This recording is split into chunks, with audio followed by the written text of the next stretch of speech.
ating outer space para nga naman ma-mitigate, no, makontrol yung mga pagbaha. At syempre yung pagresponde ho ng pamahalaan sa climate resilience, yung disaster response natin. Alamin natin kung papaano sa pamamagitan po ng director mismo ng Space Information Infrastructure Bureau ng Philippine Space Agency o PhilSA, si Dr. Marks Edwin A. Tupas. Good morning po, Dr. Tupas, si Xander po at si Angel. Good morning po!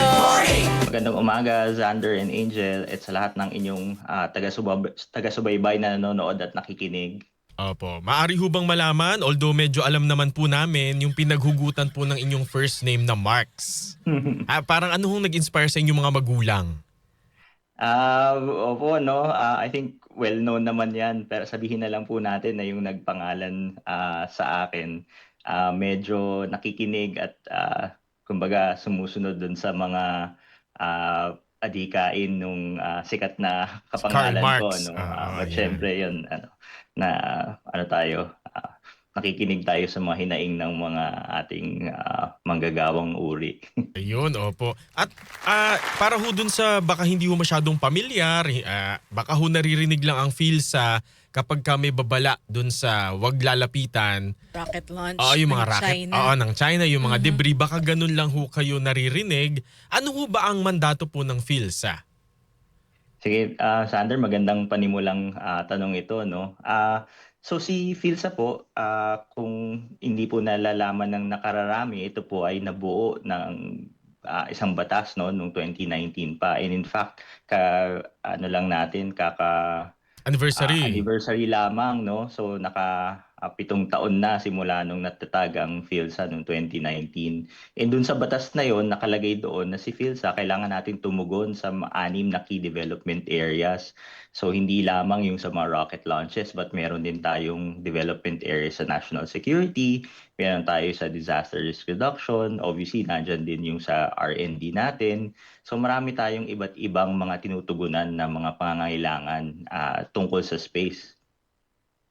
Opo. Sir Marks, dahil nga po ngayon kaliwat ka na ng baha, 'di ba? So paano po ginagamit, Sir Marks, ng PhilSA yung mga satellite data po natin para po mabilis na matukoy at ma-monitor yung mga lugar po na binabaha sa ating bansa? Sige, Angel. So yung mga datos na nakukuha natin from satellite, maraming iba't ibang types of satellite. So meron mga satellite na for telecommunication, meron for Earth observation. So ang ginagamit natin yung mga pang-Earth observation na satellites. Yung mga pang-Earth observation na satellites, ito yung mga satellites na tumututok sa ating mundo. No? So yung mga datos na nakukuha natin dito, pwede natin itong gamitin para gumawa ng iba't ibang klase ng mapa. At isa na dyan, nabanggit mo yung paggawa natin ng mapa ng flood maps. So yung mga flood maps na generate natin, actually yung ginagamit natin dito is synthetic aperture radar or mga radar na mga satellites para malaman kung merong tubig sa isang lugar o wala. And nakikita naman natin kung dating may lupa, naging tubig, alam natin na yun yung baha. So nagagawa nating makapag-generate ng mga mapa na ating naibibigay sa ating mga katuwang sa gobyerno. So si PhilSA, although hindi kami officially part ng NDRRMC, we coordinate with them. So binibigay po namin yung ating mga mapa sa kanila. And at the same time, dun po sa ating mga LGUs at sa mga iba't iba pang ahensya ng gobyerno na tumutugon sa mga disasters. Opo. Prof, yun nga ho sana yung follow-up question doon. Since hindi naman ho kayo yung tagapagpatupad, di ba? Kumbaga meron kayong datos pero hindi naman kayo yung magtatayo ng flood control, hindi naman kayo yung, alam niyo po yun, re-responde mismo doon sa mga LGU. Ginagamit ba nung mga pinagpapasahan ninyo ng impormasyon, baka meron ho kayong specific mga tangible na example, kung nagamit ba yung datos from PhilSA para humakontrol ang pagbaha? Sige, Sander, maganda rin ulit na tanong ito, no? So, syempre, hindi naman namin malalaman all of the time, no, kung nagagamit talaga yung mga datos na gine-generate natin. But as much as we can, pinamimigay natin ito dun sa mga taong nangangailangan. So, merong pagkakataon na yung actual na mga LGU or yung actual na mga ahensya natin, sila yung humihingi ng ganitong datos sa atin. And in that particular case, ang assumption palagi ni PhilSA is nagagamit ito ng matiwasay, ano? There are a lot of examples actually kung saan nagamit na yung mga datos ni PhilSA. No? Meron akong isang naalala nung 2023 yata yun nung merong isang pagguho ng lupa, nagkaroon ng landslide, ano, and then ginamit yung datos ni PhilSA katuwang ng UAV na data or ng drone data para mahanap kung nasan yung mga natabunan ng mga kabahayan, ano. And even recently, yung ating earthquake naman dun sa Sarangani na earthquake, we generated a lot of different satellite maps dun. So nakapag-generate tayo dun ng mga mapa na tumitingin dun sa night lights para malaman kung may ilaw na ba o wala, no? Kasi it's also an indicator kung meron bang nangyayaring economic activity. And Mhm. yung pagbalik ng ilaw, that's an indication na bumabalik na rin, tumatayo na rin yung lugar dun sa ano nila dun sa kalamidad, ano. So yun, nakapag-generate tayo dun sa isang example na yun. We also generated a lot of maps from yung coastal uplift. Nakita natin na nakapag-mapa tayo doon yung mga nangyaring mga landslides noong earthquake na event na yon, and yung mga kinalaunan, no, umulan, lalo pang nagkaroon ng mga landslide. So alam natin na merong mga humingi ng mga datos para doon sa mga landslides na yon, at naibigay naman po ni PhilSA. Mhm. Opo. Mhm. Pero pwede po bang magamit yung mga satellite images na ito, satellite data, para po matukoy yung mga lugar na posible pa lang na bahain, kumbaga hindi pa nangyayari, para po ma-mitigate po natin? Mhm. Sige, Angel. So siguro i-contextualize ko itong tanong na ito, no? So indirectly, of course, yung satellite data natin, hindi lang naman siya ginagamit tuwing merong kalamidad. So yung ating mga satellite data, ito rin yung ginagamit ng ating mga scientifico para gumawa ng tinatawag nating na land cover maps. Ginagamit din ito sa pag-analyze ng ating mga watershed, ano? And ito yung mga ginagamit ng mga scientifico na let's say nag-hydrologic modeling para malaman kung nasaan yung mga bahaing lugar, no? So isa din sa mga nagagawa natin from satellites is yung mamapa natin yung topography ng area.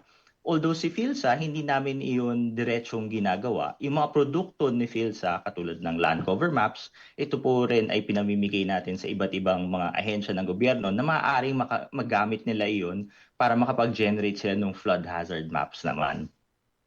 Opo. Dun ho sa agrikultura, papaano ho nagagamit yung mga data po from PhilSA? Sige.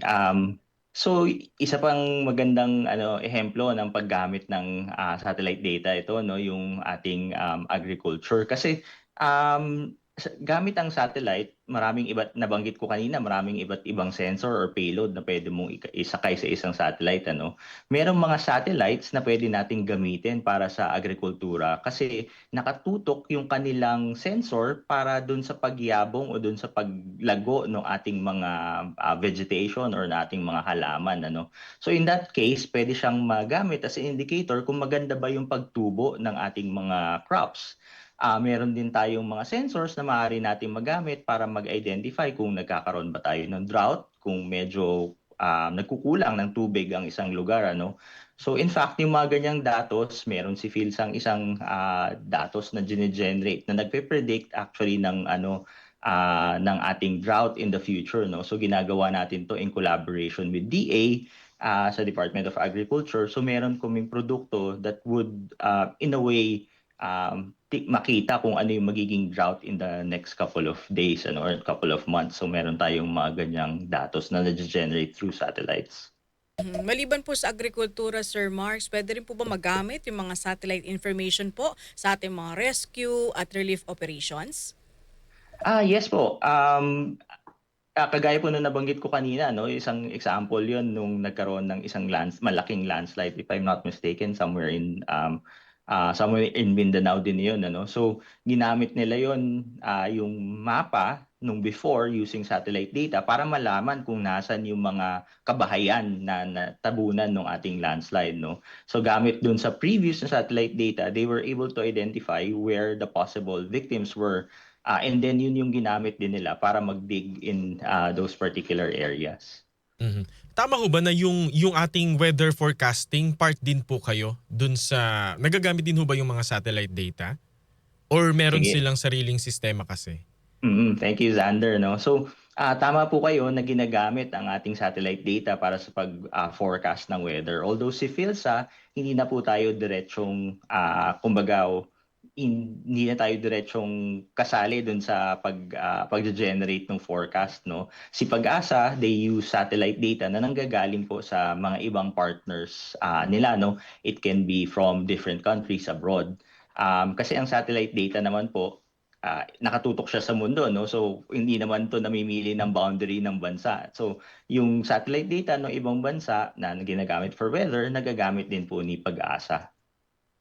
Opo. Mhm. Ngayon nga po na tindi po ng mga pag-ulan, pagbaha, pwede rin po magamit ito para po sa pagpaplano, sa pagpapatayo ng mga flood control, kahit na yung iba po dyan ghost.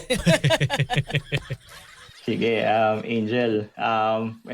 Very interesting yung tanong mo, no? Kasi actually dito sa PhilSA, ginagamit din namin yung datos mula sa satellites para makapagmapa ng mga flood control projects. Ano? Meron din tayong mga collaboration with the Ombudsman kung saan humihingi sila sa amin ng datos para makita. Kasi yung mga datos na ito, nasustore naman ito kahit yung mga naunang nakuha pa eh. So kung sinabi nila na nagawa nung ganitong petsa, pwede natin balikan dun sa mga recorded na satellite images. So in terms of infrastructure monitoring, malaki po yung nagagamit nito, no? But apart from monitoring, kagaya nung nabanggit ko, maraming ibang mga datos that we can generate na ginagamit ng mga iba pang scientifico na ginagamit sa iba't ibang pag-aaral. And yun nga, kunwari kung sa flood control ang usapan, ginagamit din ito sa hydrology. So yung mga nakikita natin na yun nga, land cover, pumapasok yan dun sa mga hydrologic maps ng ating mga hydrologists na yun, in turn, ginagamit dapat sa pag-generate natin ng mga kung saan dapat magtayo ng flood control projects. Opo. Napag-usapan na rin ho yung anyong tubig. Yun ho bang satellite tumatagos po sa ilalim ng dagat? Yung satellite Sige. scanning niya. Sige po.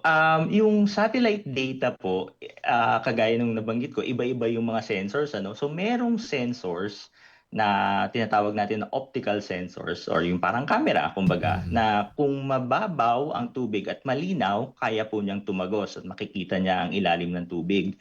Pero meron din naman pong mga sensors na of course, hindi niya kayang tumagos. Katulad ng radar na nabanggit ko, hindi siya nakakapasok sa ilalim ng tubig. Pero syempre may mga limitations at meron kakayanan yung mga iba't ibang sensors na to. In a way, it can show you shallow areas, yung mga optical satellites natin. Na yun, yung ibang mga ahensya din, ginagamit ito para makapagmapa ng mga shallow areas for, let's say, sabihin natin seagrasses, for corals, nagagamit din po yun para mapa yung mga ganong klase ng mga anyong tubig. Opo. Kaya ko po naitanong kasi baka ho yung iba nakikita nila through yung parang open data na dito baka pwedeng drill ng langis, ganun po, or merong mga yamang dagat dito na pwedeng kubkubin ng ibang bansa. Yung mga ganun po eh. Kaya po natanong ko lang. Tsaka di ba ho sa mga Google Maps merong mga nakikita na halimbawa yung nawawalang tao. Yung mga ganun po, yung pala lumubog yung Or yung kotse sasakyan, sa ilog, sa mga lake. ganun po eh. Opo, so yung satellites, ano, ang dami-dami talaga niyang mga gamit sa ngayon, no? Yun nga, for forensics, nagagamit na rin siya for different types of applications. Yung pagtingin ng geologic areas, although hindi siya diretso, ito marami nagtatanong sa amin dito kung yung satellite data ba, pwede mo bang gamitin yan sa paghanap ng ginto? Oo nga. Yung mga ganyang tanong, ano, directly, ang sagot is hindi. Pero indirectly, yung satellite data natin, kasi it gives a lot of different information. Nabanggit ko na kanina yung topography, pwede rin siyang magamit for geology. Although hindi mo makikita yung sabihin natin ginto or yung langis directly, no? So there are maybe indications or indicators na makukuha mo that might lead you to a place where you can dig for gold or maybe look for oil, no? Pero indirectly yun. Hindi natin diretsong nakukuha kasi that is underground. So yung iba't ibang mga scientific o kaya ng mga geologists, they have a lot of things na tinitingnan that might give them clues kung saan pwedeng magdig. And satellite data can help them to look for those clues. Nabanggit mo na nga Sir Mark sa marami tayong kumbaga napapakinabangan dito sa ating satellite. Pero mga na magdaragdag po tayo ng mga satellites sa mga susunod pang panahon? Sige, Angel. So yung si PhilSA, isa po sa aming main na programa ngayon si MULA, no? Yung MULA na satellite natin or yung Multispectral Unit for Land Assessment. So ito po, isa po itong satellite na paparating sa susunod na taon, na ang main goal niya is gamitin natin to monitor our land resources, in particular yung ating agriculture. So, gagamitin po natin ito, katuwang na ng mga iba't ibang datos na nakukuha natin from other countries, no, yung mga open data from other countries. Kumbaga, gagamitin natin ito as a complement dun sa mga datos na yon para mas mamapa natin yung ating mga natural resources, specifically in land, on land and ating agriculture. So hopefully, matuloy yung kanyang launch next year. I think kung hindi ako nagkakamali, nasa first quarter of the year or something like that, sana ma-launch na si Mula. Opo, ito ho yung binanggit ni Pangulong Bongbong Marcos sa kanyang SONA, yung sa Cagayan po supposedly. Hindi pa. So hindi pa po, no. So para po malinawan. So yung sa Cagayan, meron po tayong tinatayong spaceport or sana magkaroon po tayo ng spaceport at ito din po yung nabanggit na magkakaroon tayo ng launch nung ating sounding rocket, ano. Yung pagla-launch po natin kay Mula, hindi pa po natin ito doon magagawa kasi Wala pa kagaya yung ng ano. nabanggit po siguro namin yung ibang kasamahan, ano, parang testing pa lang ito, hindi pa siya yung talagang rocket na makakarating sa outer space, no. So maliit pa lang yung rocket na yon. We're building that capacity na sana makapag-launch tayo doon in the future. Pero sa ngayon, simula po, siya po ay maila-launch with a commercial provider in the US, if I'm not mistaken. So doon po siya maila-launch. Parang makikiangkas po, Makikiride. makikiride, ganun Opo, po. opo. So makikisabay po tayo dun sa mga ibang biyahe papunta sa space. Opo. So far, ilan po ba ang satellite natin, Sir Marks? Okay. So, sa PhilSA po, marami po tayong iba't ibang satellites na ginagamit, no? Hindi naman lahat iyon ay sa atin. Sa ngayon, yung sovereign na satellites natin, ibig sabihin na sovereign, meron tayong stake or tayo yung nagmamay-ari, whether it's fully owned by us or partly owned by us, yun yung mga tinatawag natin na sovereign satellites. Sa ngayon, meron tayong dalawang sovereign satellites, si Diwata 2 na hanggang ngayon ay umiikot pa rin sa ating mundo, no? At meron din tayo yung Novasar na satellite na meron tayong partial ownership. So yun yung dalawa na sa ngayon ay sa ating pagmamay-ari. And hopefully si Mula next year maidagdag dun sa dalawa na bilang na iyon, ano. Opo. Dahil ho sa mga satellite, kaya po naging ano no, naging 761 yung ating islands. Kumbaga mas naging specific at sakto versus yung mga dating 1990s na 7,100 lang. Ma Sige po, no. Siguro si Namia magandang tanungin ukol dito, no. Kasi as far as I understood, ang ginamit po nila diyan ay synthetic aperture radar. Kagaya ng nabanggit ko na ginagamit namin sa pagmapa ng ating ng baha, ano. Ang pagkakaalam ko po, gumamit po sila ng synthetic aperture radar. Hindi ko lamang po alam kung nakasakay po ito sa eroplano o nakasakay ito sa isang satellite, no. But Sabagay.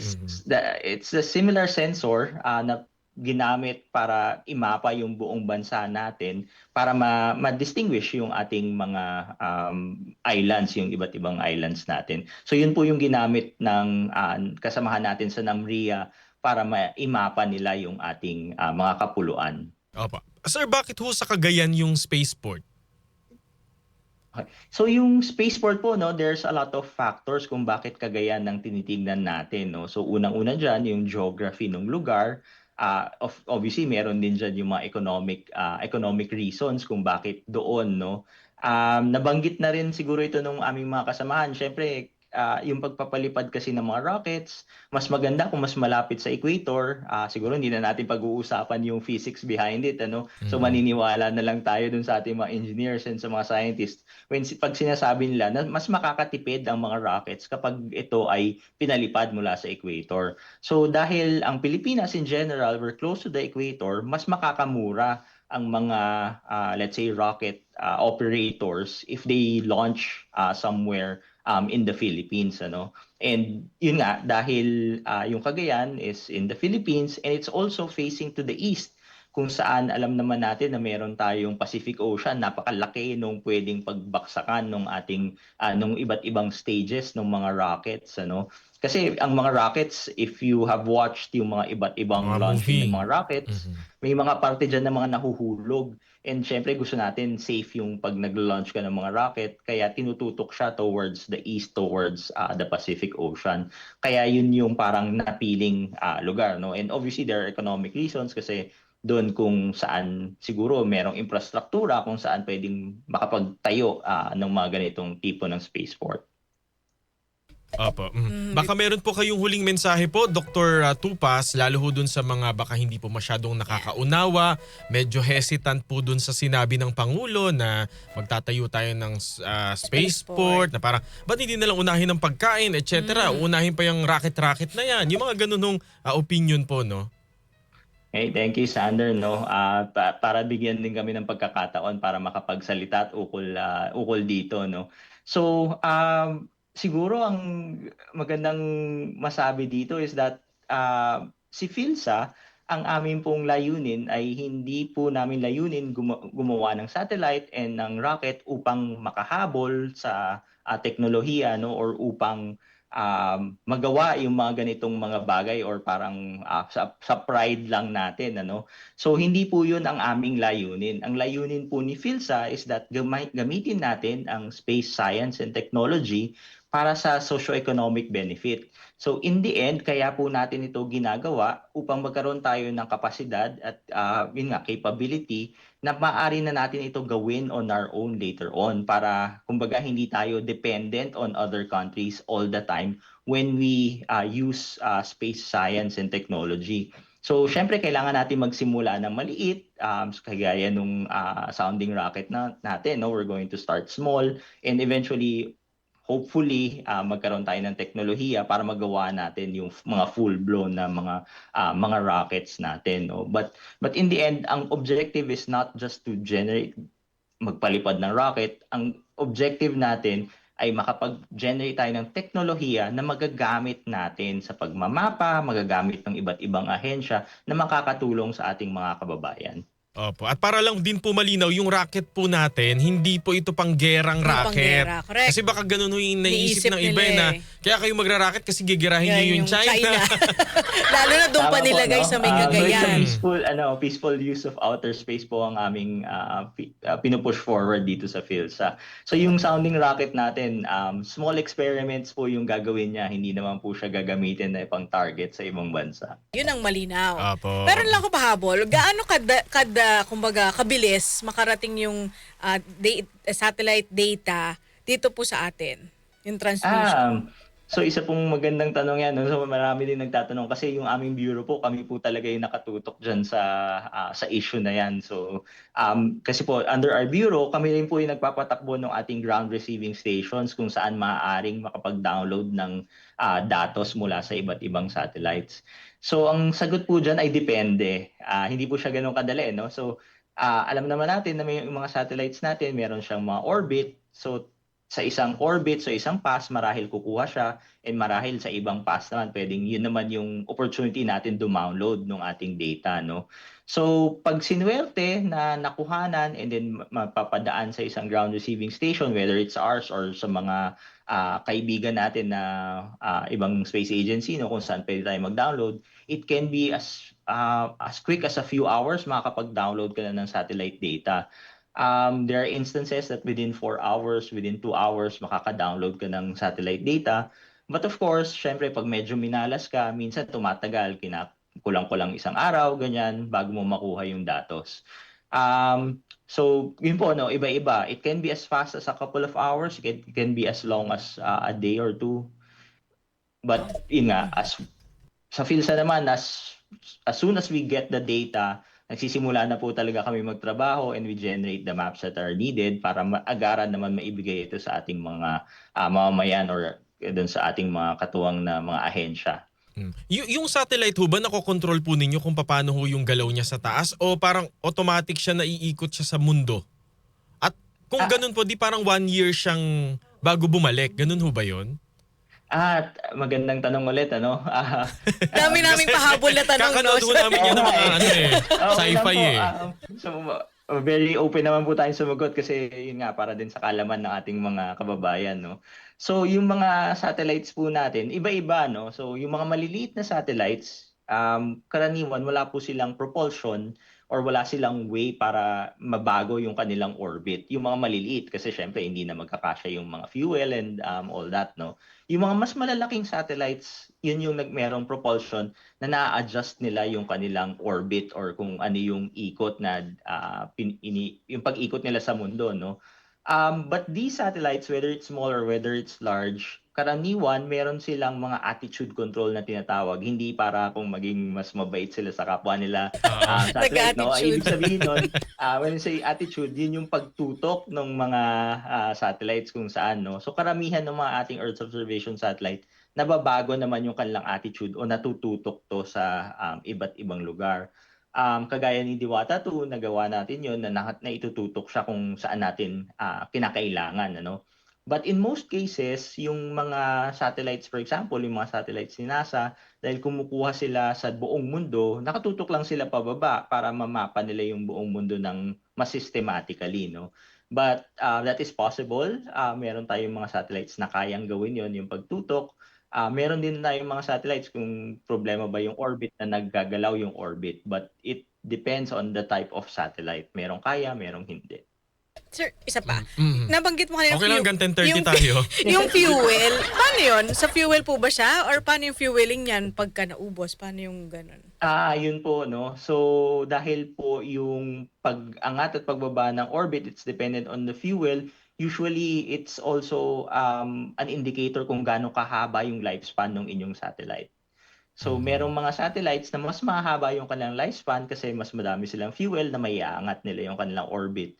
Kasi lahat naman ng mga satellites na umiikot sa mundo, no, napupuli ito ng gravity at papalapit sila ng papalapit sa mundo.